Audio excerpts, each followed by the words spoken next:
Hello friends, welcome to weekend money show. ఈ weekend money show ద్వారా last వీక్లో మార్కెట్లో జరిగిన ఇంపార్టెంట్ అప్డేట్స్ని, నెక్స్ట్ వీక్లో జరగబోయే ఇంపార్టెంట్ అప్డేట్స్ని మీతో షేర్ చేస్తుంటాం. ఈ రోజు వీకెండ్ మనీ షో విషయంకి వచ్చేసరికి లాస్ట్ వీక్లో కొన్ని ఇంపార్టెంట్ అప్డేట్స్ని, వాటితో పాటు 2 IPOలు ఓపెన్ అవబోతున్నాయి నెక్స్ట్ వీక్ నుంచి. అవి ఒక NFO రాబోతుంది నెక్స్ట్ వీక్ నుంచి. ఈ డీటెయిల్స్ని మనం ఈ వీకెండ్ మనీ షోలో చూద్దాం.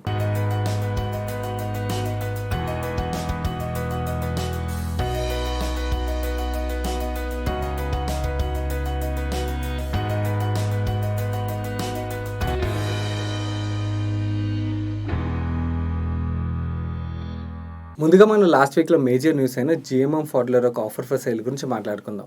మీకు ఆల్రెడీ ఆఫర్ ఫర్ సేల్ అంటే ఐడియా ఉండే ఉంటుంది, ఎందుకంటే మన IPO వీడియోస్లో చాలాసార్లు మాట్లాడుకున్నాం. ప్రమోటర్స్ వాళ్ళ దగ్గర ఉన్న షేర్స్ని అమ్మడాన్ని ఆఫర్ ఫర్ సేల్ అంటాం అన్నమాట. ఈ GMM Pfaudler ఒక ప్రమోటర్స్ వాళ్ళ దగ్గర ఉన్న షేర్స్లోని 17.6% షేర్స్ని ఈ ఆఫర్ ఫర్ సేల్ ద్వారా అమ్మడానికి మార్కెట్లోకి వచ్చారన్నమాట. జనరల్గా మార్కెట్లోని చాలా కంపెనీస్ ఆఫర్ ఫర్ సేల్ని అనౌన్స్ చేస్తూ ఉంటే వాళ్ళ దగ్గర ఉన్న షేర్స్ని ప్రమోటర్స్ అమ్ముతూ ఉంటారన్నమాట ఈ ఆఫర్ ఫర్ సేల్ ద్వారా. బట్ కానీ ఈ GMM Pfaudler ఒక ఆఫర్ ఫర్ సేల్ ఎందుకు ఇంత కాంట్రవర్సీ అయిందంటే, వీళ్ళు అనౌన్స్ చేసిన ప్రైస్, వీళ్ళు ఏదైతే ప్రైస్ అనౌన్స్ చేశారో అది మార్కెట్కి షాక్ని గురి చేసిందన్నమాట. మార్కెట్లో ఈ GMM Pfaudler ఒక షేర్స్ 5,200 రూపీస్కి ట్రేడ్ అవుతుంటే వీళ్ళు ఈ ఆఫర్ ఫర్ సేల్ని 3,500 రూపీస్కి అనౌన్స్ చేశారన్నమాట. Generally offer for sale announce చేసినప్పుడు ఏ కంపెనీని OFS అనౌన్స్ చేసేటప్పుడు 10-15% మధ్యలో డిస్కౌంట్ ఆఫర్ చేస్తుంటాయి, ఎందుకంటే కొంచెం అట్రాక్టివ్గా పెట్టినట్టయితే మంచి ఇన్వెస్టర్స్ వస్తారని చెప్పి. బట్ కానీ వీళ్ళు ఆల్మోస్ట్ 40% డిస్కౌంట్కి ఈ OFSని అనౌన్స్ చేసేసరికి మార్కెట్లో చాలామంది షాక్ తిన్నారన్నమాట. దీంతో వీళ్ళు అనౌన్స్ చేసిన నెక్స్ట్ డే నుంచి ఈ స్టాక్ లోవర్ సర్క్యూట్ మీద లోవర్ సర్క్యూట్ కొడుతూ వస్తున్నది. ఈ ఆఫర్ ఫర్ సేల్ని ఎందుకు ఇంత డిస్కౌంట్కి అనౌన్స్ చేశారన్న దాని మీద ఈ కంపెనీ ఒక ప్రమోటర్ అయిన తారక్ పటేల్ గారు ఒక ఎక్స్ప్లెనేషన్ ఇచ్చారు ఆల్రెడీ మీడియా ఛానల్స్లోని. ఆయన ఏం చెప్పారో మీకు అర్థం అవ్వాలంటే ఫస్ట్ ఈ కంపెనీ యొక్క కొంచెం బ్రీఫ్ హిస్టరీ గురించి మీకు అర్థమైతే ఆయన ఏం చెప్పారు అన్నది క్లియర్గా అర్థమవుతుంది అనమాట. ముందుగా ఈ కంపెనీ యొక్క బ్రీఫ్ హిస్టరీని మీకు ఎక్స్ప్లెయిన్ చేస్తాను. గుజరాత్ మిషనరీ మ్యానుఫ్యాక్చరర్స్ అంటే GMM గ్రూప్ ఏదైతే ఉన్నదో ఈ గ్రూప్లోని 40% ఒకసారి, 11% ఒకసారి 1987లో అండ్ 1999లోని Pfaudler group US based company ఇది. ఈ కంపెనీ కొన్నదన్నమాట. కొన్న తర్వాత ఈ గుజరాత్ మిషనరీ మ్యానుఫ్యాక్చరర్స్ కంపెనీని GMM Pfaudlerగా పేరు మార్చారు. అండ్ ఈ ఫాడ్లర్ గ్రూప్ ఏదైతే ఉన్నది ఇది US బేస్డ్ అని చెప్పాను కదా, ఈ కంపెనీలో 100% షేర్స్ని 2015లోని డాష్ బ్యాంక్ చెందిన ప్రైవేట్ ఈక్విటీ ఫర్మ్ DBAG అనే గ్రూప్ ఉన్నది. ఈ గ్రూప్ కొన్నదన్నమాట 100% US బేస్డ్ కంపెనీలోని. ఎప్పుడైతే వీళ్ళు US బేస్డ్ కంపెనీలోని ఆ షేర్స్ 100% షేర్స్ని కొన్నారో DBAGకి ఆటోమేటిక్గా ఇండియాలోని GMM Pfaudlerలో కూడా వాళ్ళ షేర్ ఆఫ్ వాటా అన్నది వచ్చిందన్నమాట. నా రీసెంట్గా ఏం జరిగిందంటే ఆగస్ట్ మంత్లోని మన ఇండియన్ కంపెనీ అయిన GMM Pfaudler ఏదైతే ఉన్నదో తను ఏమి అనౌన్స్ చేసిందంటే తన పేరెంట్ గ్రూప్ కంపెనీ అయిన Pfaudler ఏదైతే ఉన్నదో దాంట్లోని ఈ GMM Pfaudler అంటే ఇండియన్ కంపెనీ యొక్క సబ్సిడరీ ద్వారా, అలాగే ఈ GMM Pfaudler యొక్క ప్రమోటర్స్ అయిన పటేల్ గ్రూప్ ఫ్యామిలీ వీళ్ళిద్దరూ కలిపి ఆల్మోస్ట్ పేరెంట్ కంపెనీలోని 80% స్టేక్ కొంటామని చెప్పి అనౌన్స్ చేశారన్నమాట. ఈ అనౌన్స్మెంట్ తర్వాత నుంచి ఈ స్టాక్ ప్రైస్ 6,900 రూపీస్ నుంచి కొంచెంగా పడ్డం స్టార్ట్ అయింది. ఎప్పుడైతే వీళ్ళు ఆఫర్ ఫర్ సేల్ని అనౌన్స్ చేశారో దాని తర్వాత స్టాక్ అయితే లోవర్ సర్క్యూట్ మీద లోవర్ సర్క్యూట్ కొడుతూ వస్తున్నది. నవ్వు ఈ ఆఫర్ ఫర్ సేల్ గురించి GMM Pfaudler ఒక ప్రమోటర్ అయిన తారక్ పటేల్ గారు ఏం చెప్తున్నారంటే, బేసికలీ ఈ GMM Pfaudlerలోని ఫాడ్లర్ గ్రూప్ ఏదైతే ఉన్నదో అందులోని DBAG గ్రూప్ ఇన్వెస్ట్ చేసిందని చెప్పాను కదా 2015లోని. ఈ DBAG group is a private equity firm అన్నమాట. జనరల్లీ ప్రైవేట్ ఈక్విటీ ఫర్మ్స్ ఏదైనా కంపెనీలో ఇన్వెస్ట్ చేసిన తర్వాత 5 years లోపలే వాళ్ళు ప్రాఫిట్ని బుక్ చేసుకుని ఎగ్జిట్ అయిపోతుంటారు అన్నమాట. ఈ DBAG గ్రూప్ 2015లో ఎంటర్ అయింది కాబట్టి ఆల్మోస్ట్ 6 years అవుతుంది కాబట్టి ఈ ఆఫర్ ఫర్ సేల్లోని DBAG గ్రూపే వాళ్ళ దగ్గర ఉన్న షేర్స్ 20% అమ్ముతున్నది. వెరస్ పటేల్ ఫ్యామిలీ అంటే ఈ GMM Pfaudlerని ఇండియన్ GMM Pfaudler బిజినెస్ ఏదైతే ఉన్నదో దీన్ని రన్ చేసే గ్రూప్ ఏదైతే ఉన్నదో వీళ్ళు జస్ట్ 2% షేర్స్ని మాత్రం అమ్ముతున్నారు అని చెప్పి తారక్ పటేల్ గారు చెప్తున్నారు అనమాట. అండ్ అది కూడా ఈ 2% షేర్ సేల్ ద్వారా వచ్చే డబ్బుల్ని తన పేరెంట్ గ్రూప్ని ఏదైతే కొంటామని చెప్పి అనౌన్స్ చేశారో దానికి యూజ్ చేయడానికి మాత్రం అమ్ముతున్నాం అని చెప్పి ఆయన చెప్తున్నారు. అండ్ మార్కెట్లో ఏదైతే పటేల్ ఫ్యామిలీకి ఈ బిజినెస్ మీద ఇంట్రెస్ట్ తగ్గింది అండ్ హైయర్ ప్రైస్లో క్యాష్ అవుట్ చేసుకుంటున్నారని చెప్పి రూమర్స్ వస్తున్నాయో అది కంప్లీట్లీ బేస్లెస్. ఎందుకంటే బికాస్ మేము ఆల్రెడీ ఈ కంపెనీలో invested and we are invested for long term. అండ్ ఇప్పుడు ఏవైతే షేర్స్ ఉన్నాయో లైక్ DBAG గ్రూప్ది అలాగే పటేల్ ఫ్యామిలీ గ్రూప్ది ఏవైతే షేర్స్ ఉన్నాయో అవి 3 years వరకు లాకిన్లో ఉంటాయి, ఎవరు అమ్మడానికి అవ్వదు అని చెప్పి ఆయన చెప్తున్నారు. మరి ఈ OFSని ఎందుకైతే తక్కువ ప్రైస్కి అనౌన్స్ చేశారని చెప్పి మీడియా అడిగిన క్వశ్చన్కి ఆయన ఏమంటారంటే, బేసికల్లీ వీళ్ళు ఈ OFS ఏదైతే అనౌన్స్ చేశారో 3,500 రూపీస్ ఇది కూడా ప్రైస్ టు ఎర్నింగ్ మల్టిపుల్లో చూసినట్టయితే 72 times ఉంటుంది. బేసికలీ ఎంతో కొంత అట్రాక్టివ్ ప్రైస్కి ఆఫర్ చేయకపోతే లాంగ్ టర్మ్ మంచి ఇన్వెస్టర్స్ రారు. వాళ్ళని అట్రాక్ట్ చేయడానికనే కొంచెం అట్రాక్టివ్ వాల్యుయేషన్స్కి మేము ఆఫర్ చేసామని చెప్పి ఆయన ఆన్సర్ చేస్తున్నారు. అండ్ ఈ OFSలోని US based and Indian based large mutual fund houses అయితే పార్టిసిపేట్ చేశాయని చెప్పి ఆయన చెప్తున్నారు. ఏదైతేనే 6,900 4,000 రూపీస్ మధ్యలోని ఎవరైతే చిన్న చిన్న ఇన్వెస్టర్లు ఎంటర్ అయ్యారో వాళ్ళైతే లాక్ అయిపోయారు కదా హైయర్ ప్రైస్లో. అందుకని మన ఛానల్లో చాలాసార్లు మాట్లాడుతుంటాం యూఫోరియాలో ఉన్న స్టాక్స్ అంటే షార్ట్ టర్మ్లోని 300% 400% పెరుగుతున్నాయి కదా అని చెప్పి ఏ స్టాక్లో పడితే ఆ స్టాక్లో ఇన్వెస్ట్ చేయడం చాలా రిస్క్ అని చెప్పి.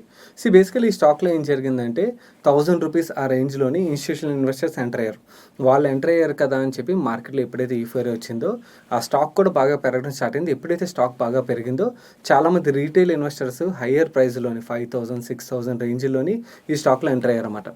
1,000 రూపీస్ రేంజ్లో ఎంటర్ అయిన ఇన్స్టిట్యూషనల్ ఇన్వెస్టర్స్కి ఈ ఆఫర్ ఫర్ సేల్ 3,500 తీసుకురావడం వల్ల ఎటువంటి ఇబ్బంది లేదు, ఇంకా వాళ్ళు ప్రాఫిట్లోనే ఉన్నారు. బట్ కానీ 5,000 6,000 ఎంటర్ అయినా చిన్న చిన్న ఇన్వెస్టర్ల పరిస్థితి ఏంటి?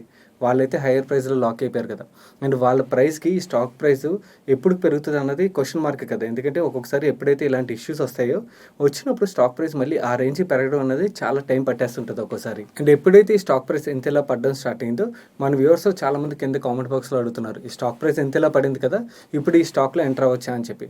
మనం ఈ కంపెనీ యొక్క బిజినెస్ మోడల్ చూసినట్టయితే వీళ్ళు బిజినెస్ మోడల్ చాలా మంచి బిజినెస్ మోడల్. ఫార్మా సెక్టర్కి, కెమికల్ సెక్టర్కి గ్లాస్ లైన్ ఎక్విప్మెంట్ని సప్లై చేస్తుంటారు అనమాట. గ్లాస్ లైన్ ఎక్విప్మెంట్స్లోని వీళ్ళు మార్కెట్ లీడర్. ఇండియాలోనే కాదు ఇంటర్నేషనల్లీ కూడా వీళ్ళు one of the largest company అన్నమాట. అండ్ ఇండియాలోని ఫార్మా సెక్టర్ అలాగే కెమికల్ సెక్టర్ రెండు బాగా గ్రో అవుతున్నాయి. ఈ సెక్టర్స్ రెండు గ్రో అయినంతకాలం వీళ్ళ బిజినెస్ కూడా బాగానే గ్రో అవుతుంది అన్నమాట. కాకపోతే ఒక B2B సెగ్మెంట్లో ఉండే కంపెనీ యొక్క షేర్స్ని 72 ప్రైస్ టు ఎర్నింగ్ మల్టిపుల్లో కొనడం అన్నది కొంచెం ఎక్స్పెన్సివ్. అంటే వీళ్ళు ఏదైతే OFSని అనౌన్స్ చేశారో 3,500 అది కూడా కొంచెం ఎక్స్పెన్సివ్ అన్నమాట. ఇంకొంచెం స్టాక్ ప్రైస్ కరెక్ట్ అయితే మాత్రం డెఫినెట్లీ వీళ్ళు ఉన్న బిజినెస్ మోడల్ మంచిదే. అండ్ వీళ్ళు ఏదైతే ప్రొడక్ట్స్ ఉన్నాయో హై క్వాలిటీ ప్రొడక్ట్స్, మార్కెట్లో బాగా డిమాండ్ ఉన్న ప్రొడక్ట్స్ అన్నమాట. అండ్ అలాగే ఇన్స్టిట్యూషనల్ ఇన్వెస్టర్స్ ఎవరైతే వచ్చారో వాళ్ళని కూడా మనం అబ్జర్వ్ చేయాలి ఈ OFS ద్వారా అన్నమాట. అవి కూడా చూసిన తర్వాత స్టాక్ ప్రైస్ ఇంకొంచెం బాగా కరెక్ట్ అయ్యి కొంచెం అట్రాక్టివ్ వాల్యుయేషన్లోకి వచ్చింది అనుకోండి, అప్పుడు ఆలోచించడం బెటర్. కానీ B2B సెగ్మెంట్లో వర్క్ చేసే బిజినెస్ని 70 టైమ్స్ మల్టిపుల్ PEలోని కొనడం అన్నది స్టిల్ ఎక్స్పెన్సివ్ అన్నది నా ఫీలింగ్ అన్నమాట. అది కూడా కొత్తగా ఏవి మేనేజ్మెంట్ మీద ఏదైనా ఇష్యూస్ రానప్పుడు వరకే. ఒకవేళ కొత్తగా ఏమైనా మేనేజ్మెంట్ మీద ఏమైనా ఇష్యూస్ వచ్చాయనుకోండి ఇంకా స్టాక్ ప్రైస్ బాగా కరెక్ట్ అయ్యే ఛాన్సెస్ ఉంటాయి, ఇది గుర్తుంచుకోండి. మన నెక్స్ట్ అప్డేట్ చూసినట్టయితే నెక్స్ట్ వీక్ నుంచి మార్కెట్లోకి 2 కొత్త IPOs రాబోతున్నాయి. ఒకటి గవర్నమెంట్ ప్రమోట్ చేసి Mazagon dock ship builders limited, ఇంకోటి Hyderabad based company Likhitha infrastructure limited. ఈ Mazagon dock ship builders company limited విషయంకి వచ్చినట్టయితే ఇది ఇండియాలోనే leading defence ship building company. ఇది ఈ కంపెనీని 1934లో స్టార్ట్ చేసింది గవర్నమెంట్ ఆఫ్ ఇండియా. ఈ కంపెనీ మినిస్ట్రీ ఆఫ్ డిఫెన్స్ కి వార్స్ అండ్ సబ్మెరైన్స్ ని మ్యానుఫ్యాక్చరింగ్ అండ్ రిపేరింగ్ వర్క్ అన్న చేస్తూ ఉంటుంది. అలాగే కమర్షియల్ కంపెనీస్ కి కార్గో షిప్స్ ని, మల్టీపర్పస్ సపోర్ట్ వెజల్స్ ని తయారు చేస్తూ ఉంటుంది ఈ కంపెనీ యొక్క ఫైనాన్షియల్ నెంబర్స్ మనం చూస్తున్నట్టయితే 2017లో వీళ్ళ రెవెన్యూస్ 3,519 crores అయితే 2020 నాటికి వీళ్ళ రెవెన్యూస్ 4,977 crores గ్రో అయ్యాయి. అండ్ వీళ్ళు ప్రాఫిట్ ఆఫ్టర్ ట్యాక్స్ నెంబర్ విషయంకి వచ్చినట్టయితే 2017లో వీళ్ళు PAT 598 crores ఉన్నట్టయితే 2020లో వీళ్ళు PAT 477 crores తగ్గింది. అండ్ వీళ్ళ ప్రాఫిట్ ఆఫ్టర్ ట్యాక్స్ నెంబర్స్ చాలా వోలటైల్గా ఉంటాయి. బేసికలీ వీళ్ళది గవర్నమెంట్ నుంచి ఆర్డర్స్ రావాల్సి ఉంటుంది అండ్ గవర్నమెంట్ సప్లై చేయాల్సి ఉంటుంది, పేమెంట్స్ గవర్నమెంట్ నుంచి రావాల్సి ఉంటుంది కదా. వీళ్ళ మార్జిన్స్లో కూడా మనకు వోలటాలిటీ కనబడుతుంది, PAT నెంబర్లో కూడా మనకు వోలటాలిటీ కనబడుతుంది. అండ్ 31st March 2020 నాటికి వీళ్ళు ఫైనాన్షియల్ నెంబర్స్ ఏదైతే అనౌన్స్ చేస్తారో దాన్ని బట్టి వీళ్ళు EPS చూసినట్టయితే 21.36 అవుతుంది అన్నమాట. And net asset value 152.17, return on net worth 15.54%. ఇది book building type IPO. Issue size 443 crores, each share ఒక face value 10 rupees per share. And వీళ్ళు ఏదైతే ప్రైస్ బ్యాండ్ కోట్ చేస్తున్నారో అది చూసినట్టయితే 135 rupees నుంచి 145 rupees మధ్యలోని ప్రైస్ బ్యాండ్ని కోట్ చేస్తున్నారు అనమాట. ఈ ప్రైస్ బ్యాండ్ని వీళ్ళు ఏదైతే EPS జనరేట్ చేశారో 21.36 దాంతో డివైడ్ చేస్తే వీళ్ళు కోట్ చేసిన PE రేషియో 6.78 అవుతుంది. ఈ 6.78 PEని చూసి చాలా సంవత్సరాలు అవుతుంది కదా. జనరలీ ఏ IPOలు వచ్చినా కూడా కొంచెం ఎక్స్పెన్సివ్గానే వస్తున్నాయి ఈ మధ్యకాలంలోని. కాకపోతే ఇది గవర్నమెంట్ కంపెనీ అండ్ అది కూడా బేసికలీ వీళ్ళ ప్రాఫిట్ నెంబర్స్లో వాలటాలిటీ ఉంటుంది కాబట్టి జనరల్గా గవర్నమెంట్ రన్ ఆర్గనైజేషన్స్ ఒక PE రేషియోస్ ఇలాగే ఉంటాయి చాలా వరకు. అండ్ లాట్ సైజు 103 shares, అంటే మీరు మినిమం 103 sharesకి అప్లై చేయాల్సి ఉంటుంది. అండ్ అక్కడ నుంచి 103 shares మల్టిపుల్లో మీరు అప్లై చేయాల్సి ఉంటుంది. మీరు ఈ IPOలో పార్టిసిపేట్ చేయాలంటే మినిమం 14,935 రూపీస్తో పార్టిసిపేట్ చేయాల్సి ఉంటుంది. మ్యాక్సిమం మీరు 1,94,155 రూపీస్ వరకు ఇన్వెస్ట్ చేయగలరు. అండ్ ఈ స్టాక్ బోత్ BSE అండ్ NSEలో రెండింటిలో లిస్ట్ అవుతుంది. ఈ IPO మీద నా పర్సనల్ ఒపీనియన్, సెకండ్ IPO కూడా వస్తుంది కదా, ఆ IPO డీటెయిల్స్ షేర్ చేసిన తర్వాత రెండింటివి కలిపి ఒకసారి షేర్ చేసేస్తాను. సెకండ్ ఐపీఓ విషయంకి వచ్చినట్టయితే లిఖిత ఇన్ఫ్రాస్ట్రక్చర్ సర్వీసెస్ లిమిటెడ్ అనే కంపెనీ ఐపీఓకి వస్తుంది. ఈ కంపెనీని 1998లో స్టార్ట్ చేస్తారు. ఇది హైదరాబాద్ బేస్డ్ కంపెనీ. ఈ కంపెనీస్ లైక్ ఇండియన్ ఆయిల్ కానీ, గెయిల్ కానీ, ఓఎన్జీసీ లాంటి కంపెనీస్కి oil and gas pipe line infrastructure సర్వీసెస్ని ప్రొవైడ్ చేస్తూ ఉంటుంది. ఈ కంపెనీ యొక్క ప్రమోటర్ శ్రీనివాసరావు గడ్డిపాటి అండ్ లిఖిత గడ్డిపాటి. ఇది book building type IPO. Issue size 61.2 crores, అంటే చాలా చిన్న సైజ్ ఐపీఓ. అది ఈచ్ షేర్ ఒక face value ₹10 per share. And IPO price band మనం చూసినట్టయితే ₹117 నుంచి ₹120 మధ్యలో కోట్ చేస్తున్నారు అనమాట. And lot size 125 shares. అంటే మీరు ఈ ఐపీఓలో పార్టిసిపేట్ చేయాలంటే మినిమం ₹15,000తో పార్టిసిపేట్ చేయాలి. మాక్సిమం మీరు 1,95,000 వరకు ఇన్వెస్ట్ చేయగలరు. అండ్ ఈ స్టాక్ బోత్ ఎక్స్చేంజెస్ బీఎస్సీ అనేసి రెండింటిలో లిస్ట్ అవబోతుంది. And Mazagon dock ship builders limited అలాగే లిఖిత ఇన్ఫ్రాస్ట్రక్చర్ సర్వీసెస్ లిమిటెడ్ ఈ రెండు ఐపీఓలు 29th రోజున ఓపెన్ అవబోతున్నాయి. అలాగే 1st October రోజున క్లోజ్ అవబోతున్నాయి. మిగిలిన ఇక్కడ మీరు చూస్తున్న డేట్స్ ఏవైతే ఉంటాయి ఇవన్నీ టెంటేటివ్ డేట్స్. అండ్ ఈ రెండు ఐపీఓస్ ఒక అలాట్మెంట్ ప్రయారిటీ మనం చూస్తున్నట్టయితే క్యూఏబీఎస్కి 50% అలాట్ చేస్తున్నారు, ఎన్ఐఎస్కి 15%, రీటైల్కి 35% అలాట్ చేస్తున్నారు. మన నెక్స్ట్ అప్డేట్ చూస్తున్నట్టయితే ప్రిన్సిపల్ ఏఎంసీ నెక్స్ట్ వీక్ నుంచి ఒక కొత్త ఎన్ఎఫ్ఓని తీసుకొస్తుంది, ప్రిన్సిపల్ లార్జ్ క్యాప్ ఫండ్ అని. ఈ ఎన్ఎఫ్ఓ 28th రోజున ఓపెన్ అయ్యి 12th October రోజున ఎన్ఎఫ్ఓ పీరియడ్ అనేది క్లోజ్ అవుతుంది. ఇది ఓపెన్ ఎండెడ్ ఫండ్, అంటే ఎన్ఎఫ్ఓ పీరియడ్ అయిపోయిన తర్వాత కూడా ఫండ్లోని ఇన్వెస్ట్ చేయాలని, విత్డ్రా చేయాలని మనం చేసుకోవచ్చు అన్నమాట. ఈ ఫండ్లో బేసికలీ 80 to 85% పోర్ట్ఫోలియోని లార్జ్ క్యాప్ స్టాక్స్లో ఎలోకేట్ చేస్తారు. ఇంకో 15% పోర్ట్ఫోలియోని యూఎస్ఏలోని బ్లూ చిప్ స్టాక్స్లో ఎలోకేట్ చేస్తారు అన్నమాట. ఈ ఫండ్లో ఎవరైనా ఇన్వెస్ట్ చేయదలుచుకున్నట్టయితే మినిమం ₹5,000తో ఇన్వెస్ట్మెంట్ ప్రారంభించాల్సి ఉంటుంది. అక్కడ నుంచి ₹1 మల్టిపుల్లో ఇన్వెస్ట్ చేయాల్సి ఉంటుంది. అదే ఎస్ఐపి మోడ్లో ఇన్వెస్ట్ చేయాలంటే మినిమం ₹500తో ప్రారంభించాల్సి ఉంటుంది. అక్కడ నుంచి ₹1 మల్టిపుల్లో ఎంత కావాలంటే అంతే ఇన్వెస్ట్ చేసుకోవచ్చు. అండ్ ఫైనలీ రెండు ఐపీఓస్ మీద నా పర్సనల్ ఒపీనియన్ షేర్ చేస్తున్నాను. ఇది ప్యూర్లీ నా పర్సనల్ ఒపీనియన్. మీరు ఈ ఐపీఓస్లో పార్టిసిపేట్ చేయాలా వద్దా అనే డెసిషన్ని ఫుల్ ఫ్లెజ్డ్గా ఈ రెండు ఆర్హెచ్పిఎల్ని చదివిన తర్వాత మీ ఇన్వెస్ట్మెంట్ డెసిషన్ తీసుకోండి. ఒకవేళ మీ దగ్గర అంత చదివి స్కిల్ కానీ టైం కానీ లేని పక్షం మీ ఫైనాన్షియల్ అడ్వైజర్ సలహా తీసుకున్న తర్వాత మీ ఇన్వెస్ట్మెంట్ డెసిషన్ చేయాలా వద్దా అన్నది తీసుకోండి. ముందుగా లిఖిత ఇన్ఫ్రాస్ట్రక్చర్ ఐపీఓ గురించి మాట్లాడతాను. ఇది చాలా చిన్న సైజ్ ఐపీఓ. ఇంత చిన్న సైజ్ ఐపీఓస్ యాక్చువల్లీ ఒక్కొక్కసారి ఓవర్ సబ్స్క్రైబ్ అయిపోతుంటే, బట్ స్టిల్ ఇన్ఫ్రాస్ట్రక్చర్ సెగ్మెంట్లోది కాబట్టి నాకు కొంచెం రిస్క్ కనబడుతుంది. అండ్ హానెస్ట్గా చెప్తున్నాను, నేను కంప్లీట్గా చదవలేదు, ఎందుకంటే నాకు అంత ఇంట్రెస్టింగ్గా అనిపించలేదు.